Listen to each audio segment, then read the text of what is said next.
जय श्री राम दोस्तों, बस कुछ ही दिनों की बात है। अयोध्या में प्रभु श्री राम जी के मंदिर की प्राण प्रतिष्ठा हो जाएगी। एक ऐसा दिन जिसका इंतजार 500 सालों से किया जा रहा था, जिसके इंतजार में ना जाने कितनी पीढ़ियां खत्म हो गई और ना जाने कितने लोगों ने अपनी जान गंवाई। तो दोस्तों, आज की वीडियो में मैं आपको राम मंदिर की 500 सालों की संघर्ष की कहानी बताने जा रहा हूँ। दोस्तों, अब ये तो हम सब जानते हैं कि बाबर ने साल 1528 में अयोध्या में भगवान श्री राम का मंदिर गिरवाकर वहाँ पर मस्जिद का निर्माण करवाया था। लेकिन इसके पहले की बात बहुत कम ही लोग करते हैं। दरअसल मैं बात कर रहा हूँ भगवान श्री राम के पुत्र कुश का, जो अयोध्या में अपने पिताजी यानी श्री राम जी का मंदिर बनवाया था। अयोध्या में टोटल 3000 मंदिर थे, लेकिन 5th सेंचुरी BC में कई मंदिरों में दरार आने लगी। लेकिन उसी दौरान उज्जवन के राजा विक्रम आदित्यनाथ अयोध्या आए और उनमें से कई मंदिरों को ठीक करवाया। आने वाले कई सालों तक यह मंदिर बिल्कुल ठीक थे, लेकिन 21 अप्रैल 1526 में बाबर और इब्राहिम लोदी के बीच युद्ध भी होता है। 1528 तक बाबर की सेना अयोध्या पहुंच चुके होते हैं। तभी बाबर के कहने पर उनके सेनापति मीर बाकी ने उस मंदिर को तोड़वाकर उसकी जगह पर मस्जिद बनवाई, जिसे बाद में बाबरी मस्जिद के नाम से जाना गया। यह वो दौर था जब भारत में मुगल शासन की जड़ें काफी मजबूत थी। फिर साल 1717 आता है, यानी बाबरी मस्जिद बनने के ठीक 190 साल बाद जयपुर के राजा जयसिंह द्वितीय कोशिश करते हैं कि मस्जिद और उसके आसपास वाली जगह उनको मिल जाए। उस वक्त के मुगल शासकों के साथ जयसिंह द्वितीय का संबंध भी ठीक था, पर वे ऐसा नहीं कर पा रहे थे। लेकिन वे मस्जिद के पास ही एक राम चबूतरा बनवा देते हैं ताकि हिंदू वहाँ पर पूजा कर सके। दोस्तों, ये वे वक्त था जब मुसलमान मस्जिद के अंदर नमाज पढ़ते थे और हिंदू बाहर राम चबूतरे पर पूजा किया करते थे। हिंदू 2.5 साल बाद भी राम मंदिर को भुला नहीं पा रहे थे, क्योंकि अयोध्या में भगवान श्री राम के हजारों मंदिर थे। लेकिन हिंदू ये बात को नहीं भुला पा रहे थे कि भगवान श्री राम के जन्म स्थान की जगह को तोड़कर मस्जिद कैसे बनवा दी गई। फिर 1813 में पहली बार हिंदू संगठनों ने दावा किया कि बाबर ने 1528 में राम मंदिर तोड़कर मस्जिद बनवाई थी। माना जाता है कि फैजाबाद के अंग्रेज अधिकारियों ने भी मस्जिद में हिंदू मंदिर जैसे कलाकृतियों को मिलने का जिक्र अपने रिपोर्ट में किया था। पूर्व IPS अधिकारी किशोर कुणाल ने अपनी किताब में अयोध्या रिविजिटेड में इस बात का जिक्र भी किया है। हिंदुओं के दावे के बाद से विवादित जमीन पर नमाज के साथ साथ पूजा होने लगी और फिर 1855 तक एक ही जगह पर नमाज अदा और पूजा होते रहा। 1855 के बाद मुसलमानों को मस्जिद के अंदर जाने की इजाजत मिल गई, पर हिंदुओं अंदर नहीं जा सकते थे।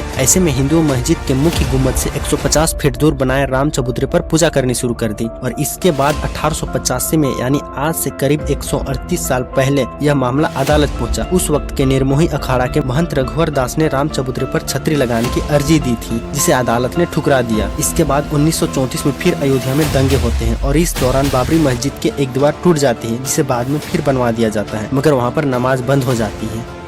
अब हम उस दौर पर आ गए जब देश पर अंग्रेज की हुकूमत थी। उस वक्त की कांग्रेसी एजेंडा में भी कहीं राम मंदिर नहीं था, न उस वक्त का संघ इतना मजबूत थे। मगर देश की जनता प्रभु श्री राम के भक्त बाबर की मस्जिद बनवाने के 4 साल बाद भी अपने हक की लड़ाई लड़ रहे थे। और उस वक्त न अपनी सरकार थी, न मीडिया आजाद था। सिर्फ और सिर्फ प्रभु श्री राम के भक्तों का वह जुनून था, वो भक्ति थी, जो अपनी जान की बाजी लगाकर भी हर दिन श्री राम जी के मंदिर की लड़ाई लड़ रहे थे। अब आता है साल 1947, देश आजाद हो जाता है। देश आजाद होते ही लोगों को ये लगने लगता है कि अब हमें आजादी मिल गई है तो राम मंदिर बन ही जाएगा। लेकिन ऐसा नहीं होता है, क्योंकि उस वक्त के कांग्रेसी नेता की बातों से ऐसा नहीं लग रहा था कि वे राम मंदिर बनाने या उसकी लड़ाई को लेकर सीरियस हैं। लेकिन अब जो मैं आपको बताने जा रहा हूँ ना, वे सुनकर आपके होश उड़ जाएंगे। 1949 में कुछ ऐसा हुआ जो बहुत सारे लोगों को हैरान कर दिया। 23 दिसंबर 1949 की सुबह विवादित ढांचे के अंदर से घंटियों की आवाज आने लगती है। ऐसा लगता है जैसे मानो श्री राम जी की कोई पूजा कर रहा है। हिंदू पक्ष दावा करता है कि रात में अचानक मंदिर में प्रभु श्री राम जी की मूर्ति प्रकट हो गई। मुस्लिम पक्ष कहता है कि मूर्ति को रात के अंधेरे में जानबूझकर रखा गया था। घटना की जानकारी मिलने के बाद दोनों पक्षों के लोग भारी तादाद में वहां जुटने लगते हैं। मामला इतना ज्यादा बढ़ जाता है कि उस वक्त के प्रधानमंत्री जवाहरलाल नेहरू के पास चली जाती है। वे डिस्ट्रिक्ट मजिस्ट्रेट KK नायर को आदेश देते हैं कि मूर्ति को वहां से हटाकर पहले जैसी स्थिति कर दी जाए। पर KK नायर ये बोलते हैं कि यहाँ इतनी भीड़ है कि अगर मूर्ति को हटाई गई तो स्थिति बेकाबू हो जाएगी। इसके बाद 27 दिसंबर को KK नायर के पास दूसरी चिट्ठी आती है और उनसे फिर से वैसा ही करने के लिए कहा जाता है, जिसके जवाब में KK नायर इस्तीफा दे देते हैं। मगर अपने इस्तीफे के साथ सरकार को एक सलाह देते हैं कि मूर्ति को हटाने की वजह से वहां जालीनुमा गेट लगवा दिया जाए। और ये बात नेहरू जी को पसंद आती है और वे ऐसा करने के लिए मान जाते हैं। इसके बाद 1950 में हिंदू महासभा के वकील गोपाल विशारद ने फौजेबाद जिले अदालत में अर्जी दाखिल करके रामलला की मूर्ति की पूजा का अधिकार देने की मांग की। इसके बाद अगले 35 साल तक हिंदू पक्ष और सुन्नी वक्फ बोर्ड अपने अपने तरीके से उस जगह को अपने हवाले करने की दावा अदालत में करते हैं, मगर कुछ हुआ नहीं। फिर 1980 में बीजेपी के आने के बाद राम मंदिर आंदोलन को लेकर चीजें बदलने लगती है। ये वे वक्त था जब संघ, विश्व हिंदू परिषद और बीजेपी सभी अपने अपने तरीके से राम मंदिर आंदोलन को तेज करने में लग जाते हैं। 1984 में दिल्ली के विज्ञान भवन में एक कार्यक्रम करके ये लोग राम मंदिर को लेकर सीतामढ़ी से अयोध्या तक रथ यात्रा निकालने का भी कार्यक्रम बनाते हैं, मगर इंदिरा गांधी जी की हत्या के बाद यह कार्यक्रम रोक दिया जाता है।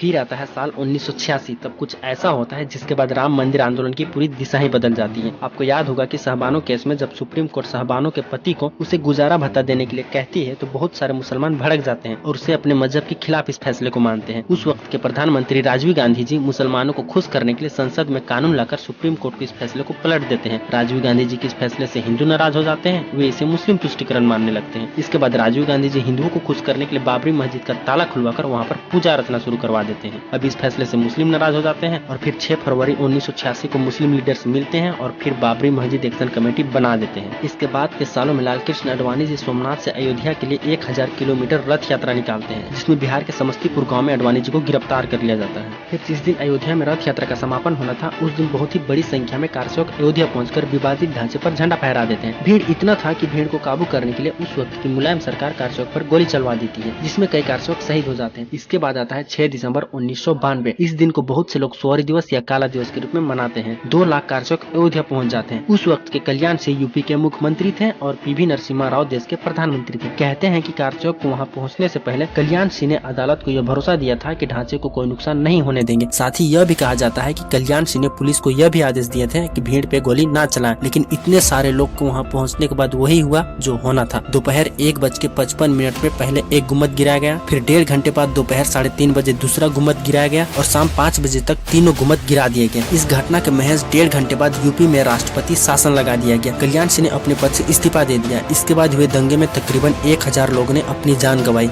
मुंबई में भी हुए सांप्रदायिक दंगों में करीब 900 लोगों ने अपनी जान गंवाई। इसके 7 साल बाद तक अदालत में इस मामले को लेकर शांति छाई रही, लेकिन 19 के दशक में बीजेपी के दोबारा केंद्र में आने के बाद तमाम हिंदुओं संगठन राम मंदिर आंदोलन को लेकर फिर से सक्रिय हो जाते हैं। पहले देश भर में चल रहे मामले को एक जगह लाया गया। बाद के सालों में एसआई यानी आर्कोलॉजिकल सर्वे ऑफ इंडिया को इस मामले को जांच करने के लिए कहा जाता है ताकि पता लगाया जा सके वहाँ पहले क्या था। एसआई ने अपनी रिपोर्ट में साफ कह दिया कि जिस जगह विवादित ढांचा था उसके नीचे मिले अवशेषों से यह साबित होता है कि वहाँ पहले हिंदू मंदिर थे। एसआई का रिपोर्ट ऐसा पहला साइंटिफिक फैक्ट था जिसके बाद यह सच में साबित हो रहा था कि वहाँ पहले हिंदू मंदिर ही थे। एसआई की इसी रिपोर्ट को बेस बनाते हुए अदालत ने विवादित जमीन को राम जन्मभूमि ट्रस्ट, निर्मोही अखाड़ा और सुन्नी वक्फ बोर्ड में बराबर बांट दिया, मगर तीनों ही पक्ष अदालत के इस फैसले से सहमत नहीं होते हैं, जिसके बाद 2011 में यह मामला सुप्रीम कोर्ट पहुंचता है, मगर यहाँ भी 7 सालों तक इसमें कोई सुनवाई नहीं होती। एक मेडिसिन पैनल बनाकर आपसी रजामंदी से मामले को हल निकालने की कोशिश होती है और जब इसमें भी कोई फैसला नहीं होता है तो सुप्रीम कोर्ट मामले से जुड़ी सारे दस्तावेज को अंग्रेजी में ट्रांसलेट करने को कहता है। फिर अगस्त 2019 में मामले से जुड़ी सभी पक्षों की सुनवाई पूरी हो जाती है और उसी साल 9 नवंबर 2019 में सुप्रीम कोर्ट यह फैसला सुनाती है कि विवादित जमीन राम जन्मभूमि ट्रस्ट को दे दी जाए। इसके बाद 5 फरवरी 2020 को ट्रस्ट का गठन होता है और राम मंदिर का निर्माण शुरू होता है।